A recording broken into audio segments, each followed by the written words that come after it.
Terima kasih telah klik video ini. Selamat datang di Neng Hera Channel. Channel ini akan senantiasa menemani waktu luang Anda dengan cerita-cerita yang menarik.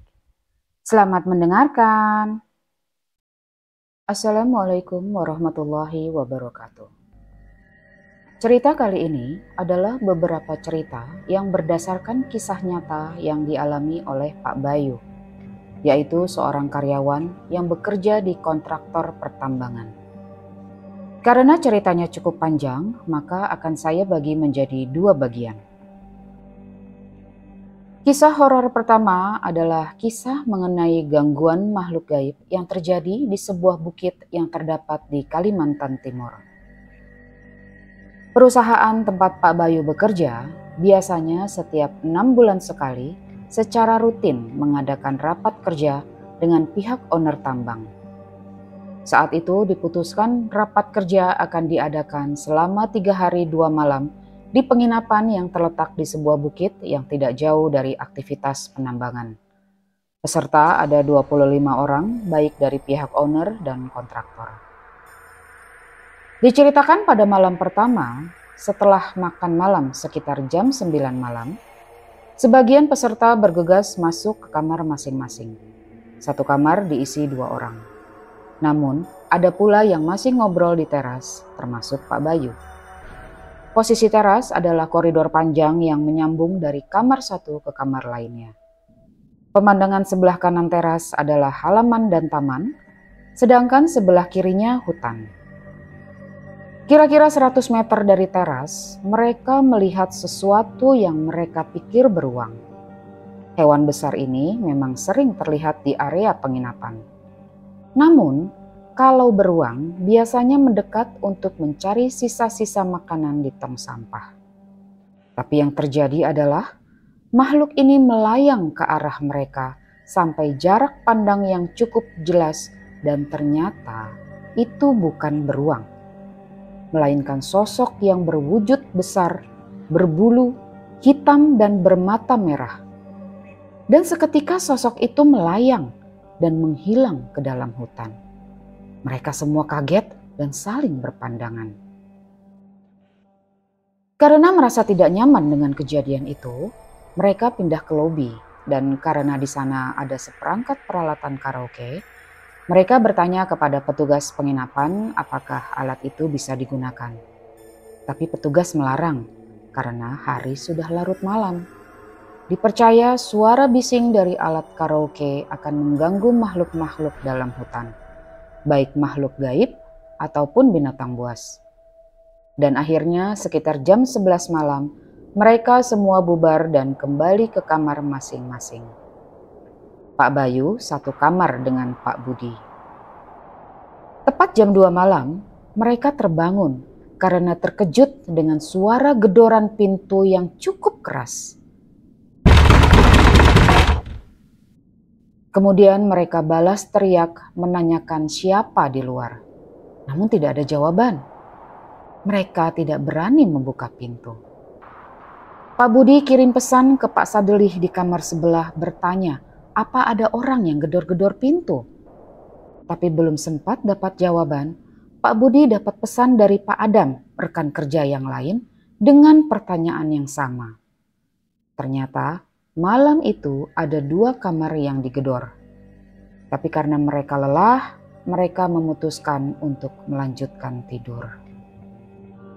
Pada malam kedua, setelah makan malam mereka langsung karaokean.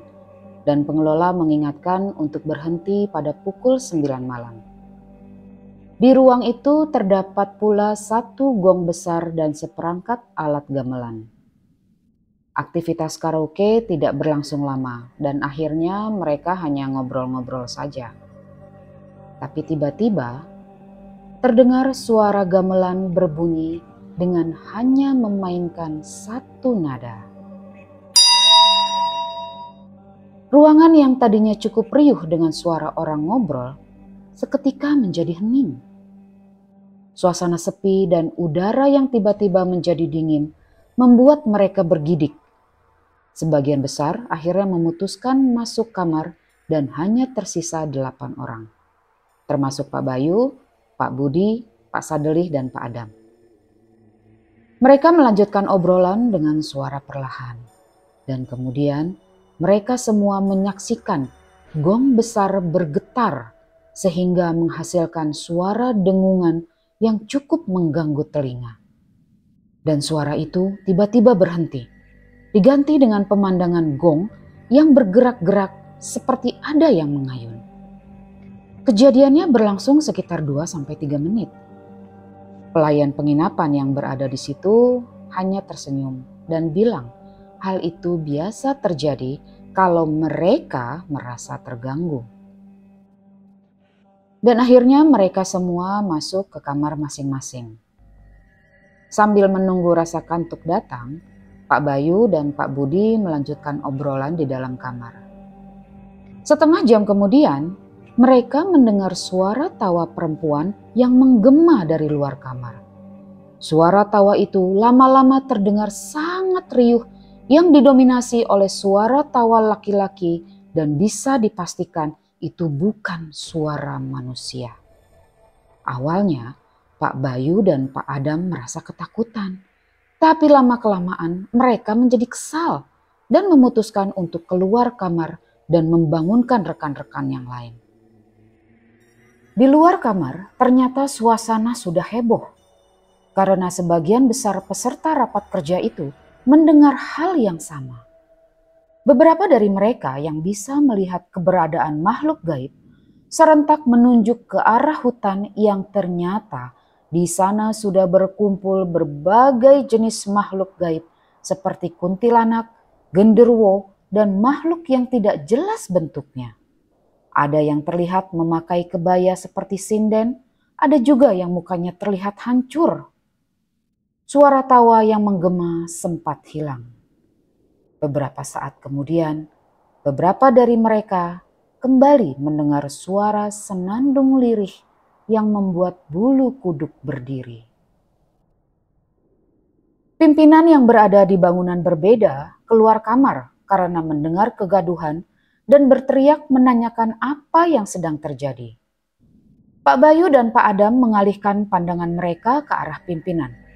Dan dengan jelas mereka melihat ada satu sosok kuntilanak yang berada persis di dekat pimpinan.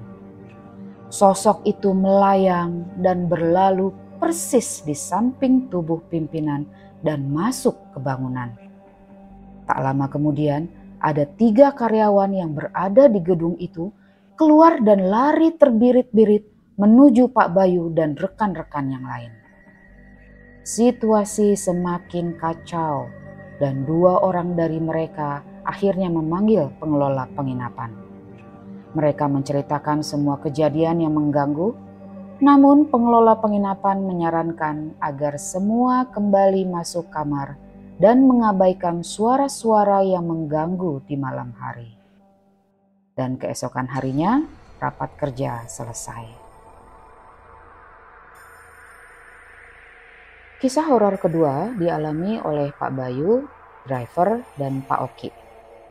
Kisah ini cukup membuat saya merinding, membayangkan kejadian ini adalah kisah nyata. Mungkin kalau hal ini terjadi pada saya, rasa trauma akan tetap menghantui. Pada suatu malam, mereka, yaitu Pak Bayu, driver, dan Pak Oki, diperintahkan pergi ke pelabuhan untuk melihat kondisi loading batubara ke Tongkang. Perjalanan berjarak 25 km, biasa ditempuh dalam waktu antara setengah hingga 1 jam apabila jalanan kering dan tidak hujan.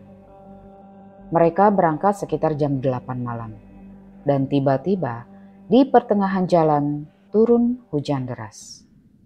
Jalan tanah bercampur batu kerikil berubah menjadi kubangan tanah dan lumpur, membuat mobil yang dikendarai bersusah payah untuk menuju tujuan.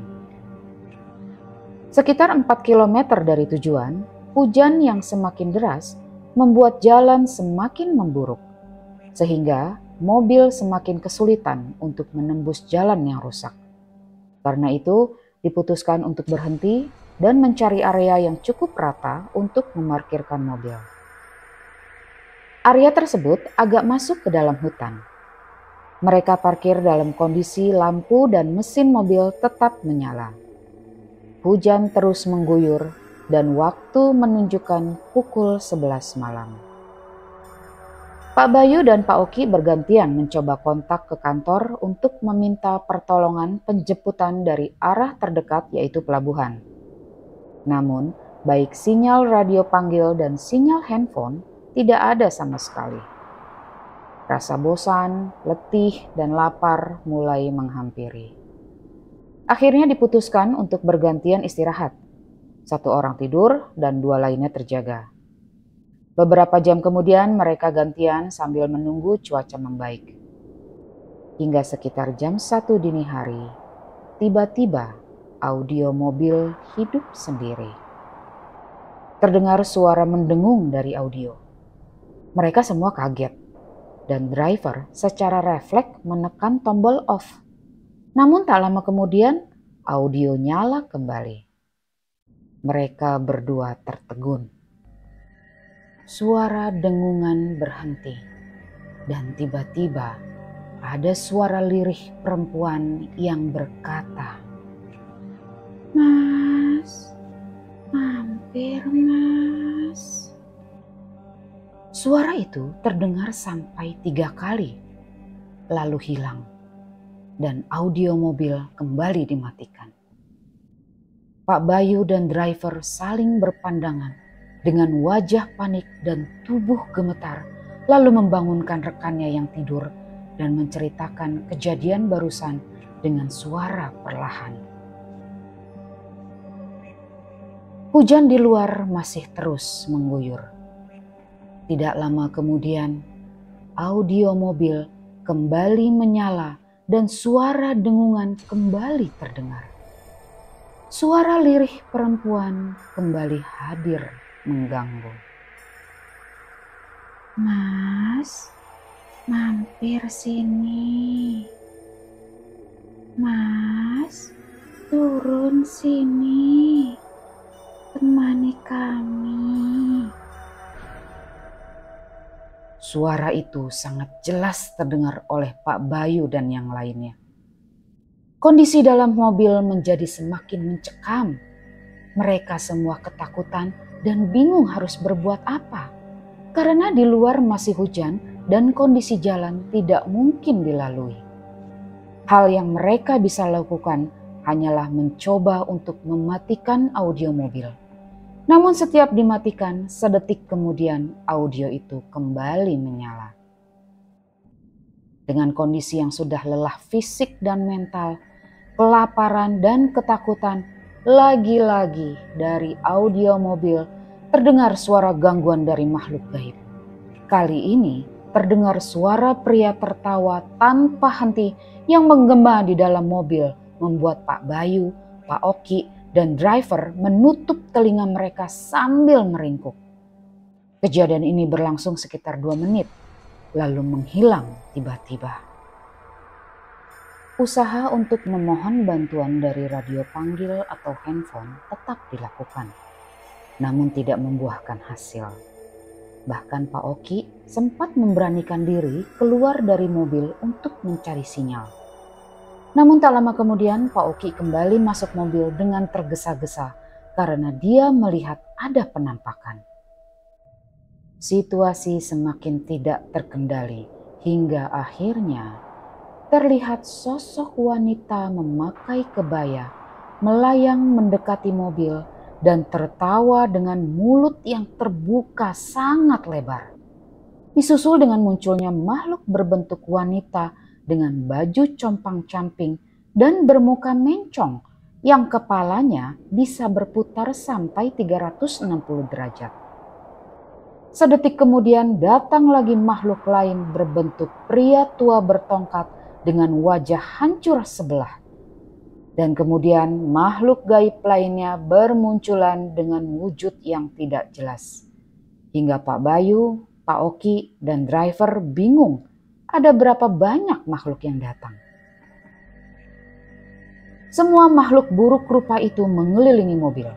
Ada yang tertawa, terdiam dan menatap tajam. Ada yang mulutnya terbuka lebar dan berbagai macam pola dari makhluk-makhluk itu. Mereka bertiga hanya bisa berdoa, menutup telinga dan meringkuk sambil memejamkan mata dengan tubuh gemetar menahan rasa takut. Kejadian semakin mencekam karena ada salah satu makhluk yang mulai mengetuk mobil seakan-akan ingin masuk. Tingkah makhluk-makhluk itu menjadi semakin kurang ajar karena banyak dari mereka yang semakin mendekat ke arah kaca depan, kaca samping, dan kaca belakang sambil terus mengetuk-ngetuk mobil yang menimbulkan suara berisik. Rasa takut yang awalnya mendera Pak Bayu, Pak Oki, dan driver berubah menjadi kesal. Namun tidak ada yang bisa dilakukan selain berdoa. Pak Oki yang duduk di belakang berteriak histeris karena dari setiap sisi jendela sosok gaib menempelkan wajahnya ke kaca mobil. Demikian pula di kap mobil sudah penuh dengan berbagai macam bentuk makhluk. Tidak ada yang bisa dilakukan selain terus berdoa dan terus berusaha meminta pertolongan melalui radio panggil. Namun sia-sia dan kondisi mencekam terus berlangsung. Hingga akhirnya sayup-sayup terdengar suara azan subuh berkumandang. Sebenarnya menurut Pak Bayu hal ini cukup aneh karena masjid terdekat jaraknya belasan kilometer dari tempat mereka. Jam pada dashboard mobil menunjukkan pukul 4:45. Makhluk-makhluk gaib berangsur menjauh satu persatu setelah mendengar suara azan subuh.